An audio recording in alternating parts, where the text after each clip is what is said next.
উঠলো ভাই তো কটক যাই। সবাই যে যার মতো কাজ করছিলাম, হঠাৎ করে প্ল্যান হলো যে আমরা কার্তিক পূজার মেলায় যাব। যেই কথা সেই কাজ, উঠে গেলাম কাজ থেকে আর রেডি হতে শুরু করে দিলাম। আর দেখো আমি সব সময় এই প্রবলেমটাতেই পড়ি যে কী করে চলবো। লাস্টে আমার একটাই স্টাইল, ঝুটি করে নিলাম।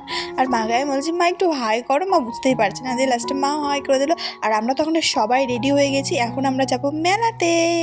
রেডি তো হয়ে গেছি, এবার আমরা বেরিয়ে পড়লাম। শুধু আমরা একা যাইনি, আমাদের বাড়ির সবাই, পাড়ার কয়েকজন, প্রায় গোটা পাড়া মিলে আমরা গেছিলাম মেলাতে। আমরা তখন বেরিয়ে পড়েছি আর এখানে টোটোতে উঠে পড়েছি। একটা টোটোতে হয়নি, সবাই মিলে দুটো টোটো লেগেছিল আমাদের।